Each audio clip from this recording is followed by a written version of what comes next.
Hello, and welcome to another episode of Thrive Like a Parent podcast.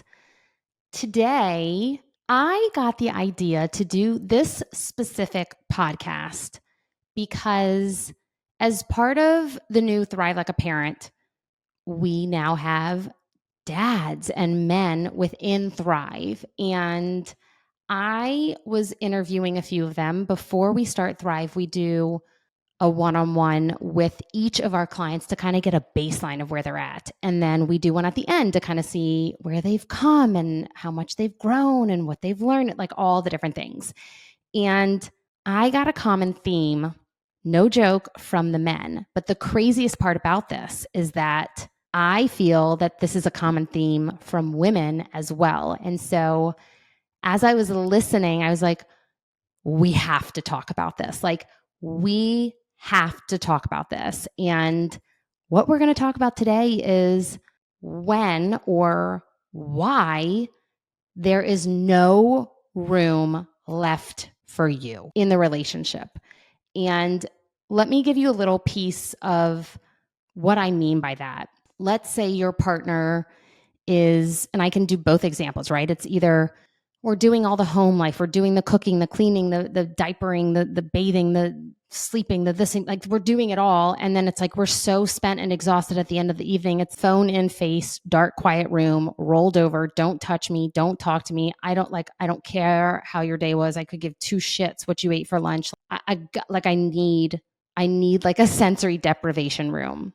Or it is, let's say you are working and you have a full day of meetings and you're going and making the deals or landing the sale or whatever it is in your career. And then you walk in the door and then you're exhausted from dealing with the kids and this or that, or walking out your home office. And then it's like one after the other. And it's like, you just can't wait for a moment of silence. So then what happens is you, again, phone in front of face, Netflix on, roll over in bed, pitch black, or maybe the TV room, or like maybe even you're sitting there with your partner in complete silence, watching something, literally watching something while scrolling your phone. And you have this deep feeling of, why don't they have anything left for me? I just want a smidge. Like, why don't they have anything left for me? They're giving so much to their career, or they're giving so much to their family, or they're giving so much to their children. This is not what it used to be like. Like, we used to give each other everything. And now we've got kids and we don't even want to talk. We can barely look at each other. And what that leads to, what that leads to is complete and utter loneliness, right? Feelings of loneliness while you are in a relationship, right? And that leads to so much resentment and anger and frustration and breakdown of marriages and communication and tit for tatting, and you're not doing this and I'm not doing that. Like, it's very, very common that people find themselves in long-term relationships feeling completely lonely. And the problem within this entire topic is that we look at this from a lens of psychology, of like, why do some people feel lonely in their relationships? Well, maybe it's this sense of loneliness can often take place when a couple has lost their emotional connection, right? That's the psychology side. Or even if you're very, very best of friends before and you built a friendship on that relationship, like, and all of a sudden you're drifting apart and feeling somewhat distant or estranged from one another, right? Like, you can feel as though it is like, well, what has happened? What has taken place, right? There's this other idea that somewhere along the line, if you two are the way most couples are, right, what happens is atrophy. Okay, think of like a muscle, right? Atrophy is what happens to a muscle when they are not exercised and used regularly. So those muscles, right, those beefy muscles lose tone and eventually lose the ability to activate. And love is a muscle, and love can absolutely atrophy. It can. And it slowly wears out until you can't find how to access it literally anymore. You are so estranged from your partner. You feel so lonely. You feel so lost. And it takes a lot of effort, right, to utilize that muscle and get that love muscle back, if you will. and back in shape, right? Let's say you have a surgery and you need to not be on your feet for a while. You're going to atrophy, but then you go to physical therapy to strengthen that muscle back up, right? And oftentimes, what this as well leads to is lack of sex drive, lack of sex life, like no intimate connection at all. And that is a huge part of a relationship. Now, as I just discussed, this is all from the psychological lens, but what I do believe we are not focusing on, and what a lot don't recognize and understand, is that it needs to be looked at from a neurological lens.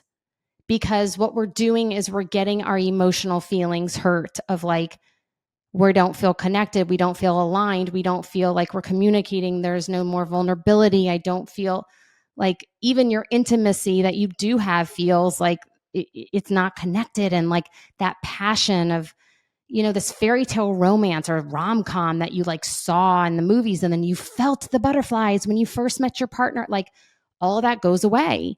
And it is effort to maintain a relationship. It is effort to continue working that muscle. But the problem that we aren't looking at is that this is neurological. This is from us expending so much energy. This is from us over functioning. This is from us looking at a goal within our career or life and saying it's never enough. Or, watching social media and seeing how all these incredibly like wealthy people live their lives and or show up on social media, and then it's like, oh well, then we're supposed to have those lives too. Like, duh, it's attainable, so like let's go after it.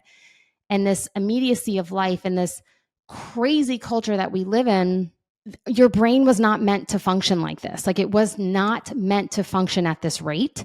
It was not meant to function at this go, go, go pace. Something has to give, on top of the fact that we grew up. Yes, most of you listening to this, we grew up in a generation where we watched as our parents just kept smiling and like, it's fine, like everything's fine. And you know what? Things were fine back then. Like, things were different back then. My mom loves to say, she's like, I think I grew up in the best generation, like of our time, because it was right before the cell phone boom. And it was, it was beepers, and then it was huge cell phones in the car. We all remember these things, right? And there was no Netflix, and there was no instant gratification. There was no immediacy of life. It's just absolutely gotten out of control. Even like your kid's resume for how to get them into college and like all this crazy stuff. It's what I like to explain is the world has flipped and become Las Vegas. Like the world, or like the United States, like everywhere has become Las Vegas. It's not just Las Vegas is Las Vegas, and that is like all the lights and the bigger and better and brighter. Like, I went to Las Vegas a few months ago with the kids for the first time, and we were walking on the strip. I can't tell you how many, like I think I Googled something, and it was like, there's like 50 malls, and there's like a bazillion Gucci stores, and there's like a bazillion product. Like, it's like, well, there was like one right down there, like bigger and better and brighter and bolder and louder and all the different things. When you and I were growing up, I will never forget, there was this trampoline park on Veterans Highway in New Orleans, and it was a fence, really old, rickety, very unsafe trampolines with wooden sticks up in the air, or poles up in the air with sprinklers attached to them. And we would go to the trampoline park, jump, and every now and then they'd turn on the sprinklers, and it was awesome. But now, if you think about what trampoline parks look like, it's not just a trampoline park. It is a battleground for all the bouncy things you could ever imagine, and the rock walls, and dodgeball, and zip lines, and rope courses, and slides, and lights, and music. And like, a movie theater is not even a movie theater anymore. Like, we have absolutely like ripped like just simplicity apart. And so as we have looked at the world in terms of like, well, here's this product, how do we make it better? Here's this product, how do we make it better? It's just like Las Vegas all over the place. And so that is how we live our lives. and it is not doable. It is not sustainable for your brain. And what happens when you stay in a state of that overfunctioning or that fight or flight, or you are totally burnt out as a parent and trying to do everything for everyone else, there is literally nothing left over for you and your partnership. There is nothing left over. But the problem is that, ooh, don't hate me. You have allowed it to get there. Oof.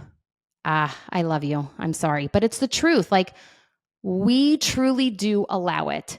Just like keeping a muscle, a bicep, a this or that. That's why you keep going to work out, because you want the cute booty or like whatever you want for you, right? Like, you keep going because you don't want to lose it. You don't want it to atrophy. But somewhere along the way, once these humans pop out, it's, well, Johnny needs their diaper changing, so you got to do XYZ. Like, it's lost in translation somehow. Our relationship, it's like it just gets sucked down the drain. And it's like, I know this isn't my decade. Like, this isn't our decade. Like, we'll get back there. It is okay to have both. It is okay to put in the time for your partnership and relationship. It is okay to make choices within your life that allows you to not overfunction, that allows you to say, this is enough. We have enough. I'm happy with my life. I'm just going to like ride this wave. I'm good with what I'm doing or making in the world, or like I'm happy. And like, I just want to enjoy my life. And if we don't ever get to that point as we get into the out of that decade, right, where our kids really, really, really, really need us, we have no idea how to reconnect together. We have lost a connection. You may not even like each other anymore. You've been bickering and arguing and fighting and have like, you don't even know how to communicate. Like, you don't even know how to sit in a room or sit at a dinner table. I used to go to dinner and Jonathan and I would talk about it all the time. I'd be like, I don't want to be one of those couples where we sit at a meal and like we're either both looking at our phones, or we have nothing to talk about and we're like staring at the wall. Now, my partnership did not succeed in the way I wish it had. That is for completely different reasons. Jonathan had mental health issues, right? But we did try to always communicate and always work through things. We didn't communicate very well. Like, that was not a strong point of our relationship, but we tried. Okay. Like, I will give us that. We did try. Right. But what happens when we don't put forth the effort, or we don't say, this is a priority, is there is such a breakdown. And we all need different things from a relationship. Some of us need touch. Some of us need communication. Some of us need vulnerability. Some of us need intimacy. We all need different things. It is okay to need those things, and it is okay to want those things. It is also okay to work on those things while you are in what I like to call the decade of hell with parenting. It just is. It's like, it is so effing hard. I'm still in it. So like, I'll let you know when I'm on the other side of it. But like, I would say the first 10 years are so hard. And I'm sure the next 10 will be really hard in a completely different way, right? It's already shifting with Charlie as he's getting older. It's more emotional than, this is a ride, ladies and gents. It's a ride, right? But the point is to understand the neurology aspect. So let's go back to that. Okay. What happens when we overfunction for too long? What happens when we are so burnt out that we can't feel our toes and our nose and our face? What happens when we're sitting on the couch and mind-numbingly eating, I don't know, a whole bag of something at night while holding our phone in one hand, munching on something in the other, and having the TV on, right? Like, that is such a stimuli overload. But because you have started functioning in such a space where you are used to having all that stimuli, your brain is used to overfunctioning. Your brain is used to go, go, go, go, go, go, going. It will feel, I cannot tell you, it will feel the world is ending when you finally decide to put the phone down. Like when you finally decide, I don't need to live Las Vegas style. When you finally decide, I want to find some resemblance, my word balance is, but find some resemblance of balance. Like, it is hard, hard, hard, hard work. And I did it many years ago. I could not stop going. What I will say is that I am so grateful for my partnership with Carter because he has supported my process of stepping on the brake rather than continuing to go on the gas. And the reason that it has worked is because I cared enough to intuitively listen to what he was saying. It was a supportive cue to me. So let me give you an example. If your partner is checked out, frustrated, barely making eye contact, spinning in their head, you can tell something is going on at work, or there's, a project due, or like whatever it is, and they're like frustrated and annoyed and maybe just like grumpy or like just snapping at everything. And there's two options here. We either A, take it on and we're like, well, what the fuck did I do?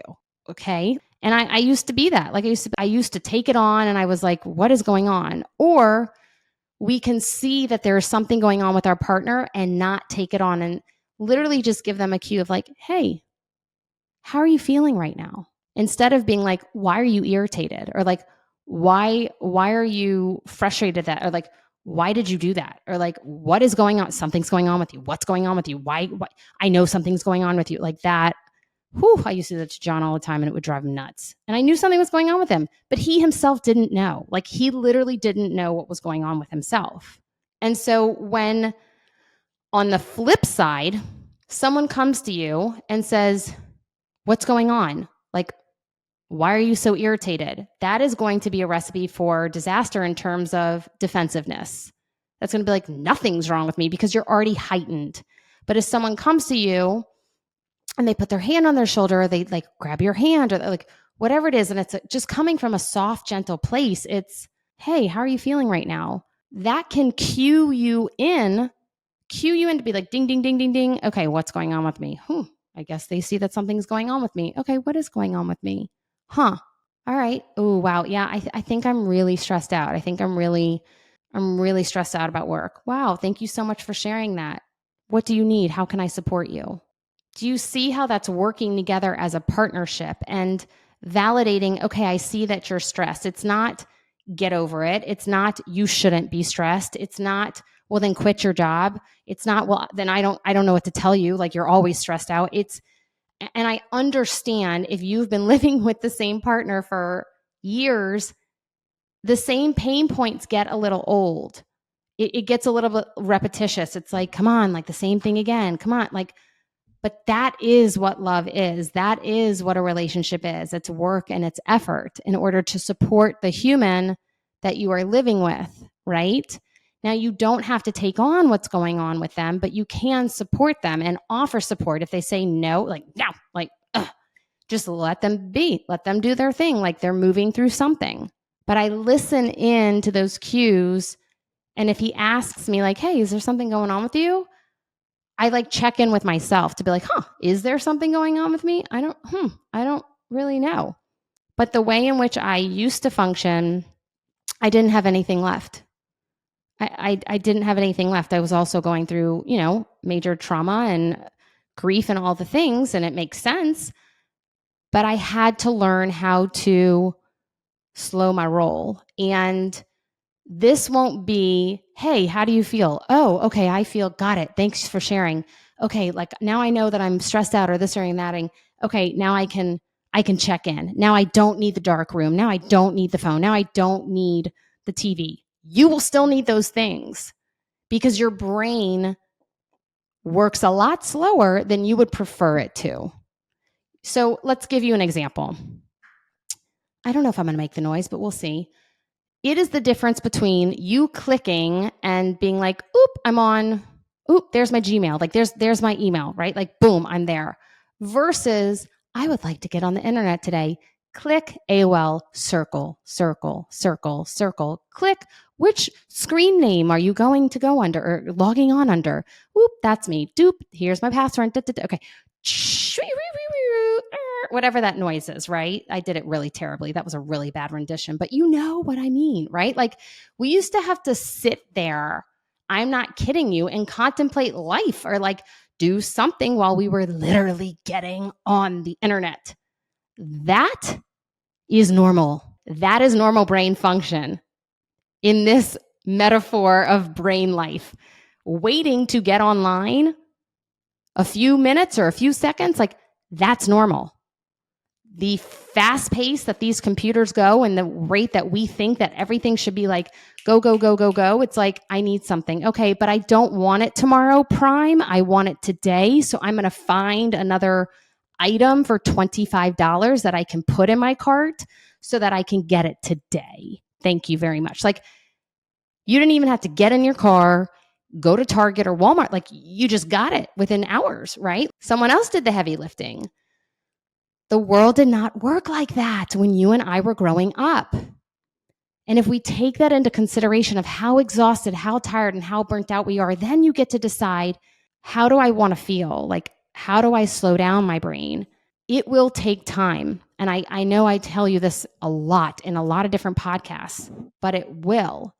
If I am having a heightened week, or, there are few far in between now, but like if I'm heightened, I know that when Carter's checking in with me, I know that it's okay. I'm going to recognize these things about myself, but I'm also going to allow the space and time for my brain and body to get to that regulated state again. And it may take me a few days.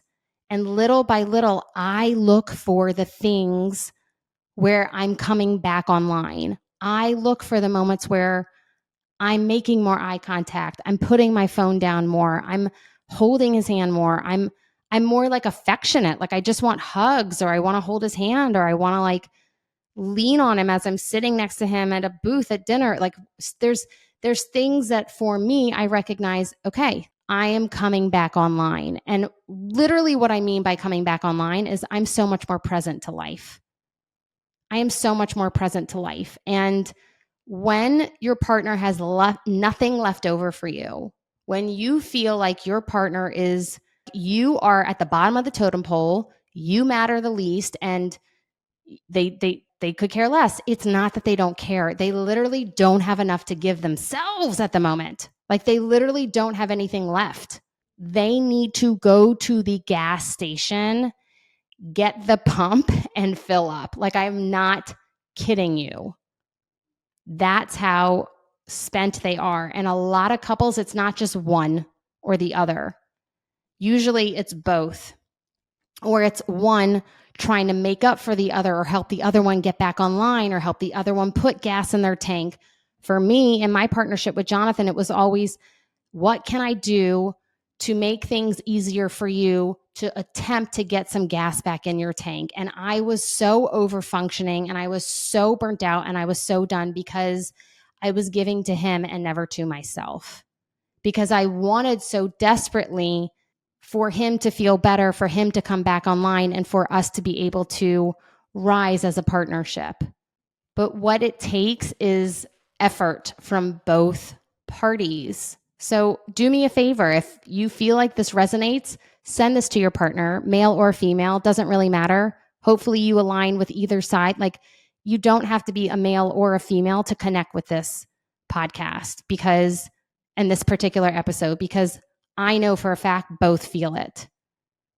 Both feel it. No matter what type of relationship you're in, whether it's two females and two males, like no matter what, we are all just struggling to get by. We are all struggling some are even struggling to make ends meet, right? Like you may listen to this and be like, I can't put the phone down. It's what pays for my lights on, right? Like we are all trying to figure out the landscape of our world and our climate of how to make this work.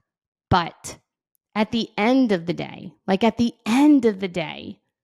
you don't have to feel lonely. You can make a choice for the next 3 days, let's say, okay, I recognize this is me. I'm going to put the phone down. Will it be uncomfortable? Yeah, it'll be uncomfortable because your brain is used to functioning and needing all that stimuli. But slowly saying, okay, that's enough for today. Like I did enough for today, or I tried enough for today. very slowly your brain will come back online and you will see glimpses of yourself. And I have to tell you, what is the point of working so hard to fold the laundry? What is the point of working so hard to make the extra whatever dollars? What is the point of staying up a little past your bedtime to, check your emails? Or like, what is the point? Because at the end of the day, you have made a choice to live in a home with a partner and maybe some children if you're listening to this podcast. And those are the people that matter most. Those are the ones where spending time with them and enjoying the life you're creating, that is what hopefully you'll remember. But if you're over functioning and you are so tapped out that you have nothing left for your partner, guarantee you your brain is offline and you're not even enjoying your life. You're not even enjoying the moments that matter most that you cannot get back. You can't. Like, you absolutely can't get those back. You'll look at pictures and be like, oh, I remember when they were that little. Gosh, I really miss that. Oh, wow. So take time. Okay. I'm going to give you a few different options. Number one, simple, easy date night without fail. Book it. Book it like it's a meeting. Book it like your life depends on it. Book it like it's a job. Like, book it. That's a simple and easy one. Do something out of your comfort zone. Do experiences. If you are someone who is listening to this, or someone maybe sent you this, I guarantee you your partner would prefer experiences over fancy meals. Just take a hint. Like, go paint some pottery or something. Like, go do something fun. Go on a hike. Now, if you go and get out of your comfort zone and you do an activity, I would love for your date to be at least 3 hours. You know my threes. If you don't know my threes, go find that podcast and listen to it, because the power of 3 is just fantastic. And then the last one I want to give you is book a trip. Book a trip without your kids. Book a trip to reconnect. It may be a lot of a hassle. It may be time consuming to figure it out of like, who's going to watch them. And, like, it's not easy for me. I got to tell you, if I want to do anything without my kids, it's definitely not easy. But you have to make time to reconnect. And the people you are when you start on that vacation versus the people you are when you leave that vacation, my hope is that you are so reconnected and you're like, oh, got it. That's why I live with you. Oh, God, this does exist. Wow. Like, you actually are a cool person. I totally forgot. We like laughing together. I promise you. But I want that vacation to be at least 3 days. At least, please. If you can do like a Friday, Saturday, Sunday, I'll take it. And it doesn't have to be anything extravagant. But you and your partnership are so worthy of not feeling lonely. You and your partnership are so worthy of feeling aligned and connected and working together as a team. And most importantly, if you feel this way, if you feel like your partner has nothing left for you, I want you to know you're not alone. And it is okay to communicate and talk to your partner about it. And so until next time, I hope this helped. XOXO, Dr. B.